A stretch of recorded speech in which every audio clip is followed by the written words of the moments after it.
Hi, good morning. I'm Chef Peter. Welcome to my kitchen for our students and or cooking enthusiasts. Today we're going to make a Lebanese chicken skewer. Being Lebanese is comes from my roots, flavors I love, and then we're going to just mix it up a little bit with a bit of an Indian Raita going with it. Okay, so before we start, we're just going to sanitize our section. Please remember, especially during this COVID time, it's really important to sanitize your work surfaces. Okay. Awesome, we're going to start with a little blender. We've got some allspice, some sumac, which is a Syrian berry, absolutely beautiful. It's something so underused, especially in South Africa. Lebanese cooking, they use it all the time. Some bori, or turmeric, whatever you want to call it. We are going to put some garlic cloves in here. Just peel them quickly.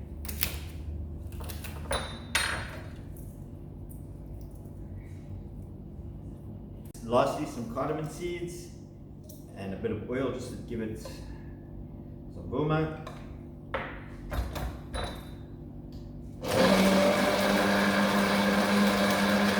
A juice of 1 lemon.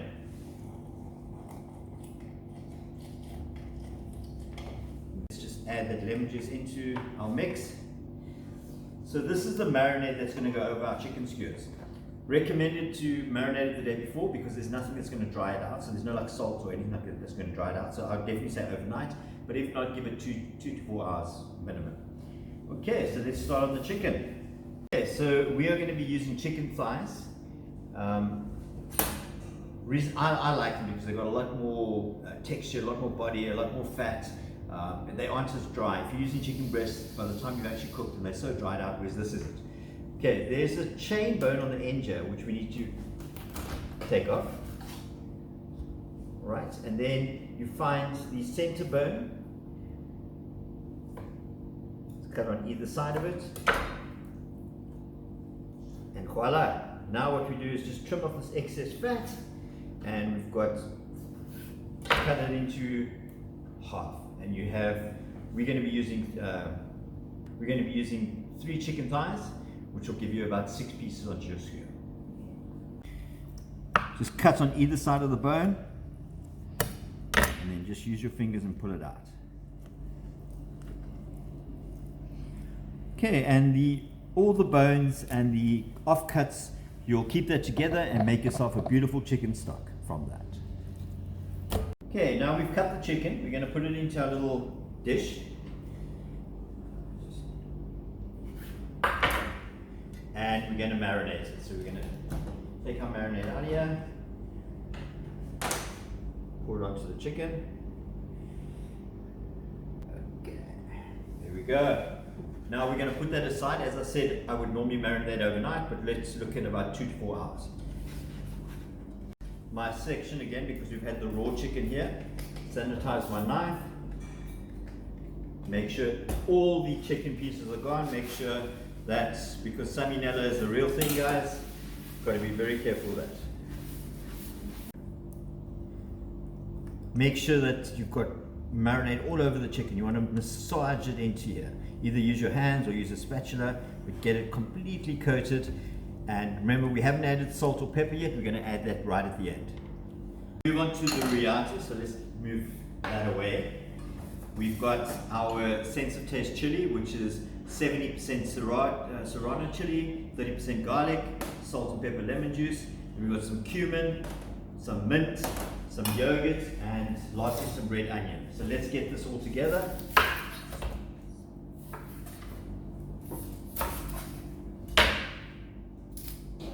We're going to slice the onion as opposed to dice it.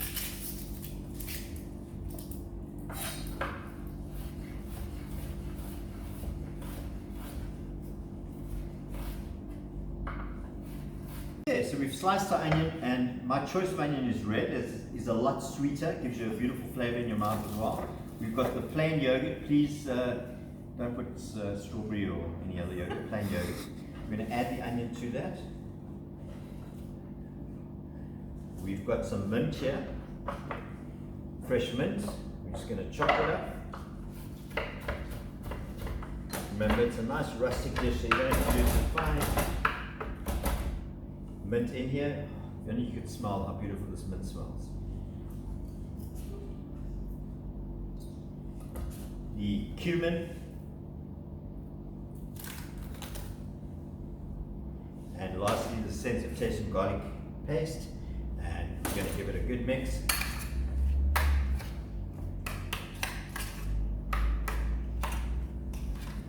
Okay, and then we're going to lastly the Raita, some salt and pepper.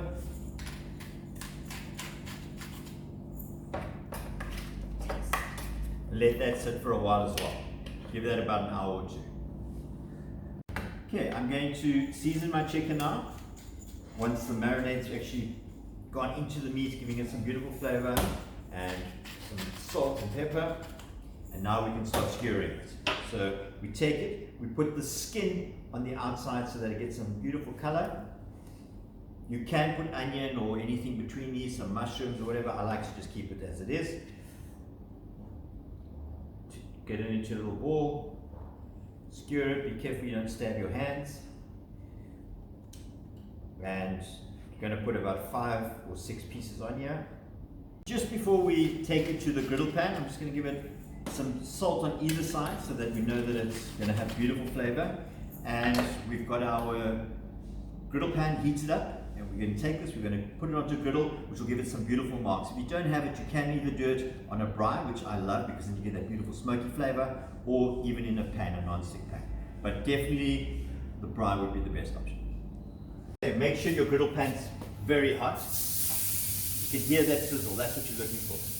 And we're going to give it some time, let the protein settle before you turn it, otherwise it's going to stick onto the griddle pan. So we'll give that about 3-4 minutes. We'll flip it over, cook the other side, and then we should be ready to go. Look how beautiful those griddles are. Right, and there we have it, the Lebanese chicken skewer onto our plate.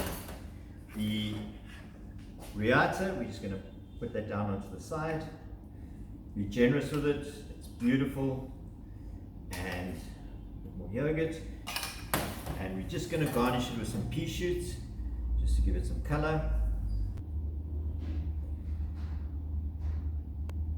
There we go. Lastly, a little bit of salt and pepper. And finally, some amazing olive oil. And there we have it, Lebanese chicken skewer with an Indian Raita.